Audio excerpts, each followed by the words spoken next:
자, 에디터로 들어오게 되면 첫 번째로 우리를 반기는 것은 인덱스입니다. 자, 인덱스이고요.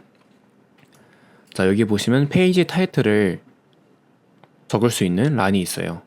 자, 이 페이지 타이틀은 여기 앞에 이 적혀있는 이름을 의미를 하게 되는데요. 자, 우리는 1분 동안 아무것도 하지 마세요 라고 만들어 볼게요.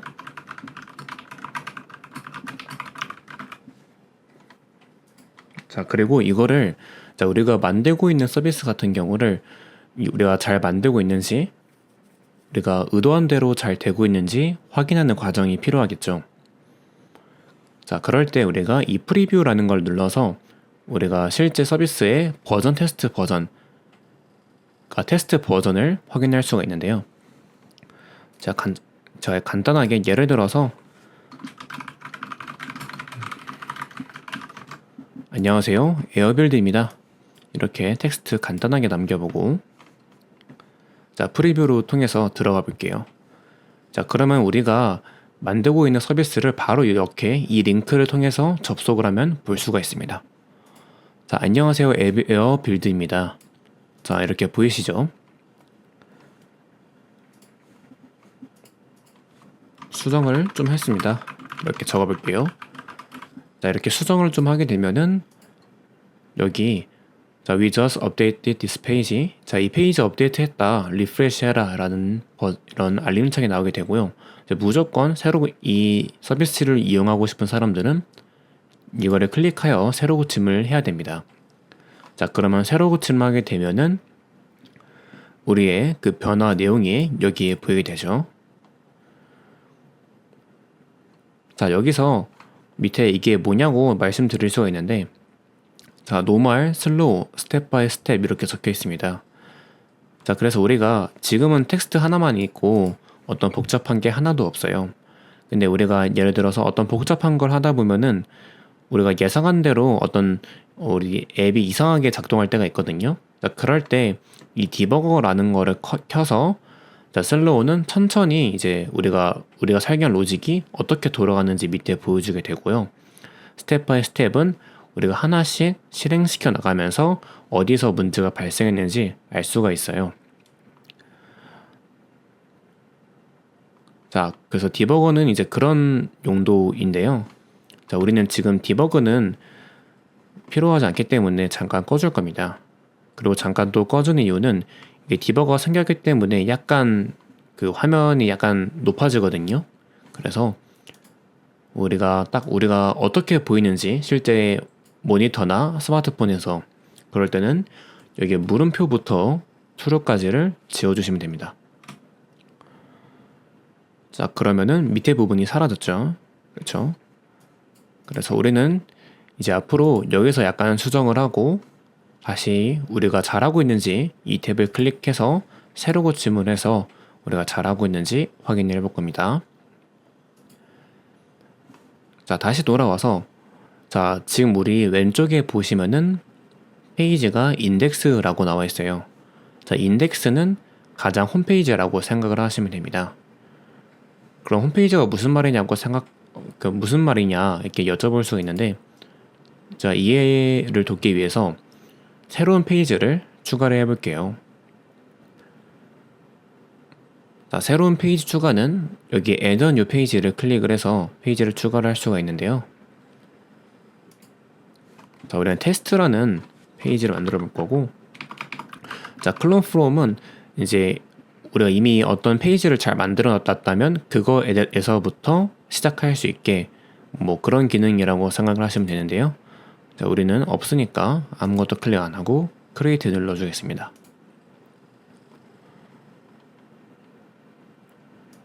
자, 그럼 똑같이 여기다가는 텍스트를 하나 클릭해서 가져올 수가 있고요. 테스트 페이지입니다 라고 적어줄게요.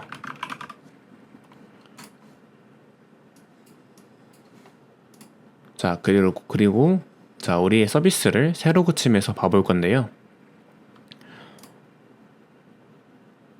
자, 지금 보시면은, 자, 우리가 테스트 페이지입니다 라고 적었는데, 우리가 아까 적었던 텍스트가 나오는 것을 확인을 할 수가 있어요. 그래서 이게 이렇게 보이는 이유는 지금 페이지가 달라졌기 때문이에요. 자, 그래서 우리가 지금 테스트 페이지에 만든 거를 보기 위해서는 여기 뒤에 슬래시라고 한 번 더 페이지를 우리가 접속해서 들어가야 됩니다. 그래서 우리의 페이지 이름이 테스트였기 때문에 테스트, TEST 적어주시면은 지금 우리가 테스트 페이지로 접속을 한 거예요. 그래서 페이지마다 보여지는 로직과 워크플로우가 달라지게 됩니다. 그래서 가장 큰 구분 단위가 페이지라고 생각하시면 돼요. 그러면 인덱스는 아까 제가 홈페이지라고 했잖아요. 그래서 홈페이지 같은 경우는 뒤에 아무것도 없는 게 홈페이지입니다. 그래서 우리가 어떤 이 URL 도메인만 알고 딱 제일 처음 접속했을 때가 이제 인덱스, 가장 메인이 되는 홈페이지라고 생각을 하시면 될 것 같아요. 사실 이번 2분 명상 클론에서는 이 페이지를 나누진 않습니다. 나누진 않고요. 다만 이제 페이지라는 그 개념에 대해서 말씀드리기 위해서 말씀을 드렸습니다. 그래서 다시 정리하면은 이 버블의 이제 가장 큰 구분 단위 이제 페이지다. 그래서 페이지에 따라서 우리가 보이는 화면과 로직이 아예 다르다. 이렇게 먼저 이해를 해주시면 될 것 같습니다.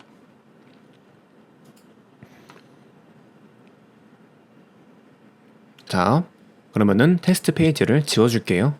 자, 지우는 거는 여기 이 휴지통 버튼 클릭해서 지우면 되고요. 자, 다시 인덱스로 와서 인덱스부터 작업을 하겠습니다.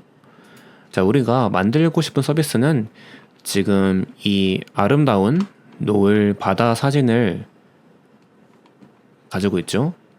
그래서 그건 어떻게 준 거냐면 이 백그라운드 스타일에 제가 사진을 넣은 겁니다.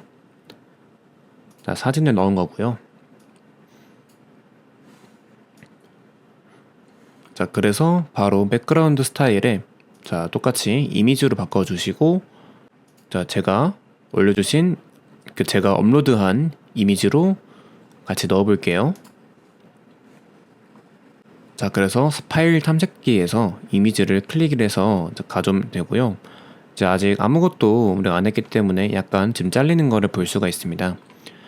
자, 먼저 레이아웃에 와서 자, 컨테이너 레이아웃을 약간 바꿔줄 겁니다. 자, 그래서 우리가 레이아웃은 크게 이제 픽스드, 얼라이언트 페런트, 로우 컬럼 이렇게가 있는데요. 자, 먼저 컬럼으로 바꿔주고, 자, 밑에 디폴트 빌더 웨스는 저는 1920으로 바꿔주겠습니다. 그러면은 이 지금 우리가 에디터에서 만들고 있잖아요, 빌더를. 그래서 이거를 그만큼 충분히 늘렸다, 1920만큼 늘렸다 이렇게 보시면 되고요. 자, 그 다음에 미니스는 자, 우리가 들어가서 보시면은 최소한의 가로 길이를 의미하게 됩니다. 자, 그래서 이것도 1920을 주고, 자, 미나이트 같은 경우는 저는 일단 600을 주겠습니다. 그래서 미나이트 같은 경우도 이제 그 최소 길이를 의미하는데요. 저는 이제 우선은 어떤 처음 만들 때는 좀 짧게 하는 게 저한테는 좀 편하더라고요. 그래서 일단은 600에서 800 정도로 주는 편입니다. 자, 현재 우선 이렇게 보이게 되고요.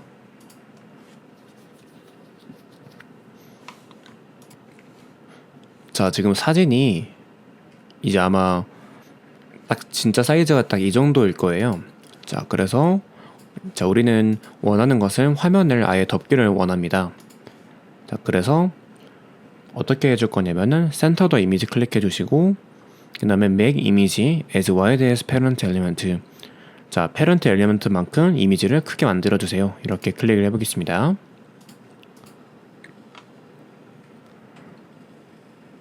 자, 그래서 지금 이렇게 이제 화면에 꽉 차게 만든 것을 우리가 확인할 수가 있고요. 그래서 우리가 인덱스라는 페이지를 자, 우리가 이 사진 이미지로 덮었습니다.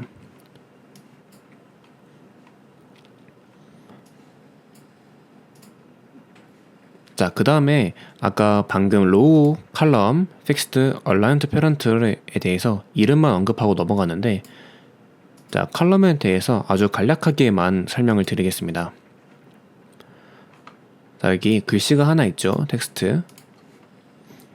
자, 컬럼은 이제 영어로 기둥이라는 뜻입니다. 그래서 이 인덱스 안에 있는 이 인덱스에 속하는 녀석들을 컬럼, 세로로 나열하겠다는 뜻이에요. 자, 그래서 제가 조금 보여드리면은 그룹이라는 어떤 걸 담을 수 있는 거를 가져와서, 자, 눈에 잘 보이게, 자, 백그라운드 스타일에서 자, 플랫 컬러, 자, 이거는 안 따라 하셔도 돼요. 그리고 자, 그룹 A를 복사를 해서 컨트롤 C, 컨트롤 V, 그럼 그룹 B가 생겼죠. 자, 이거를 자, 파랑색, 자, 그럼 그룹 B를 컨트롤 C, 컨트롤 V 하면은 또 그룹 C가 생기고, 이렇게 색상을 눈에 표시가 가능하게 좀 바꿔봤고요. 자, 지금 보시면은 우리가 이 가장 큰 인덱스라는 페이지를 컬럼으로, 즉 세로로 배열하겠다 라고 우리가 정의를 했기 때문에, 그리고 가장 위에서부터 차곡차곡 쌓이는 구조로 우리가 만들어 놨기 때문에 그 안에 속해 있는 녀석들이 지금 세로로 이렇게 층층층 이렇게 배열이 되는 걸 볼 수가 있죠. 자, 이런 게 이제 컬럼으로 배열한다 라고 생각을 하시면 되고요. 자, 그럼 반대로 로우로 바꿔볼게요. 자, 로우는 가로입니다. 가로. 자, 그럼 지금 로우로 바꾸는 순간 이 안에 있는 친구들이 자, 가로로 첫 번째, 두 번째, 세 번째, 네 번째 이렇게 배열이 되는 거를 볼 수가 있어요. 그쵸? 첫 번째, 두 번째, 세 번째, 네 번째. 자, 그래서 우리가 가장 많이 사용하는 거는 로우와 컬럼을 계속 반복적으로 사용을 하게 됩니다. 자, 그러면 픽스드는 뭘까요? 우리가 인덱스 처음 봤을 때 가장 기본이 픽스드였습니다. 자, 픽스드로 하게 되면은 지금 우리가 에디터에서 건드는 그리고 우리 눈에 보이는 그대로 이 화면에 표시가 된다고 생각하면 됩니다. 자, 우리가 아까 로우 컬럼 바꿀 때는 이게 알아서 이렇게 배치가 딱 됐잖아요. 이 픽스드 같은 경우는 그런 게 없고, 이렇게 우리가 원하는 대로 그냥 마우스를 끌어서 이렇게 우리가 정말 규칙적이지 않게 불규칙적이게 아무거나 배열을 했고요. 이거를 세로 꽂힘해서 보면은 자, 이렇게 우리가 배열한 그대로 보이는 걸 볼 수가 있죠. 그래서 자, 이런 것들이 이제 픽스드다 라고 생각하시면 될 것 같아요. 자, 그래서 픽스드를 다시 풀고 컬럼으로 바꿔서